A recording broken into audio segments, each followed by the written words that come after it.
Photo नुकतंच upload झाले। आपल्या फुलंब्री तालुक्याचे विकास त्याचबरोबर छत्रपती संभाजीनगर महाराष्ट्राची आणबाणी असलेले नाना यांचं या ठिकाणी आगमन झालेलं आहे।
तन्मध्ये नूतन व्यवसाय आरोग्य अंग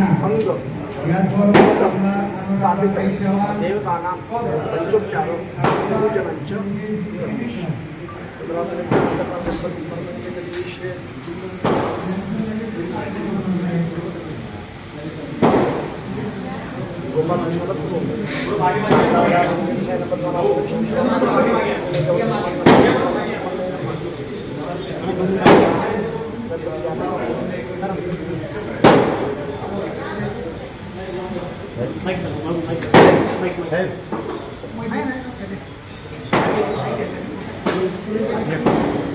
व्हिडिओ काही कामात नाही। त्यामुळे आपण जरा स्वच्छता एक महत्वाची आहे। म्हणजे आपल्या डायनिंग रूम आल्यानंतर रूम मध्ये आल्यानंतर माणसाला प्रसन्नता वाटावी, वास कशाचा बिलकुल येऊ नये, प्रसन्नता वाटावी। खाली स्वच्छ, टेबल स्वच्छ, खुर्ची टेबल सगळं, पाण्याचा ग्लास सुद्धा जो असतो त्याला सुद्धा बाहेरून पाणी लागता कामा नये, नाही तर बाहेरून थेंब असेल तर तो ग्लास सुद्धा लोकांना पसंत पडत नाही, तो बाहेरून देखील साफ असला पाहिजे। हे जे काही कौशल्य इथलं ते मॅनेजरने पाहायचं असतं, मालकाने पाहायचं असतं। ते जर पथ्य पाळलं तर लोकांना स्वच्छता वाढते, कधीही हाताने वाढायचं नाही। आमच्या गावामध्ये पंक्तीला तर कसंही चालतं, कोणी बाहेरून पळत येतं, घी पोळी घी हात घालून, तरी आम्हाला चालतं। ते इथं नाही चालत। इथं तुम्हाला हातामध्ये काहीतरी प्लास्टिकचं वगैरे घालून हाताने बोट लागेल असं, आता परदेशामध्ये बोट लागेल असं कुठलंही अन्न असू दे, कुठलंही फळ असू दे, कधीच बोट लावत नाही। ते प्लास्टिकचं काही घालून हातात मोजे वगैरे तरच वाढ करतात। आता त्याचा खर्च फार नाही, पण त्याची प्रसिद्धी फार होते, त्याची प्रसिद्धी ज्यादा होते आणि त्याच्यामुळे लोक त्या हॉटेलमध्ये जेवायला आपोआप त्याचे पाय वळतात। तर हे सगळं आपण करा। सार्थक, तुला खूप मोठं भविष्य आहे, तू चांगला आहे, बोलायला पण चांगला आहे आणि त्यामुळे तुझं बोलणं लोकांना पसंत पडतंय आणि म्हणून निश्चितपणे तू हा व्यवसाय कर। काही दिवस राजकारणापासून बाजूला राहा, उगे याच्या नादी विधी लागून तुला उभं करतील नाही तर हा ते करू नको.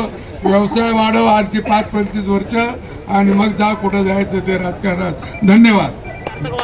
आपण सर्वांनी आज माझ्या उद्घाटनाप्रसंगी आपण सर्वांनी आलात, सर्वांचा मी आभारी आहे. राजस्थानचे राज्यपाल महामहिम आदरणीय हरिभाऊ बागडे यांच्या आशीर्वाद रूपी आपल्याला आत्ताच भेट झाली. नानांचे आशीर्वाद नेहमी आपल्या कुटुंबासोबत सदैव आहे आणि आपण सर्व आलात, सर्वांचा ऋणी आहे. धन्यवाद. भाऊ, तुम्ही युवा उद्योजक म्हणून कार्यरत आहे. व्यवसायाची सुरुवात तुम्ही कशी केली? शेगाव 2015 साली मी शेवा कचोरी व्यवसाय सुरू केला होता सप्टेंबर महिन्यामध्ये. सत्कार हॉटेलचं वैशिष्ट्य काय काय वेगळं पण राहणार? कृपया आपल्या ज्या खुर्च्या आहेत या खुर्च्या 100 लोकांचं रस्त्यामध्ये रेस्टॉरंट आहे. अस्ताव्यस्त झालेल्या आहेत. तरी आपल्या ज्या खुर्च्या आहेत त्या एका ठिकाणी जमा कराव्यात किंवा व्यवस्थिशीर लावाव्यात. मंडपाले हे सर्व उत्तर भारतीय, काही झारखंडचे, काही नेपाळी लोक आहे, असे 30 लोकांचा स्टाफ आहे संपूर्ण. हॉटेलचं वेगळं पण काय असणार आहे? हॉटेलचं वेगळं म्हणजे शुद्धता असणार आहे, पण शुद्धतेचं प्रतीक म्हणून ही हॉटेल उघडलेली आहे. 10 वर्षाची सेवा केलेली मी, ती सेवेचं मला फळ आहे. किती आयटम असेल? 488 आयटम आहे आपल्या हॉटेलमध्ये. अच्छा. आणि याचे स्पेशल काय असणार आहे? स्पेशल पनीरमध्ये खूप प्रकारचे स्पेशल आहे आणि बाजरीची भाकर पिठलं ती नानांनी सांगितली. तुम्ही या व्यवसाय कसे वळाला? या व्यवसाय शेगाव कोचीपासून जी सुरुवात होती, काहीतरी मोठं करायचं स्वप्न होतं म्हणून इकडे अभ्यासिका पण अभ्यासिका सुरू आहे 3 वर्ष. त्याचा उद्देश काय नेमका? अभ्यास माझ्या इथं कस्टमर आहे कचोरीचे असंख्य मुलं, 30-40 मुलं इथे टीव्ही सेंटरला. त्यामुळे मग ते वळता अभ्यासिक सुरू करा म्हणजे कमी पैशात आपण जवळपास करूया, त्यामुळे अभ्यासिक चालू केली होती. आणि हॉटेल व्यवसायाकडे कसे वळाला? शेगाव कोचोरीमुळे. या निमित्ताने ग्राहकांना, शहरवासियांना काय आवाहन करणार? शहरवासियांना ग्राहकांना विनंती करतो मी, एकदा अवश्य भेट द्या. Satkar pure veg TV centre Devgiri bank शेजारी. अच्छा. Contact number? 87 96 95 94 94. चालेल. धन्यवाद. धन्यवाद.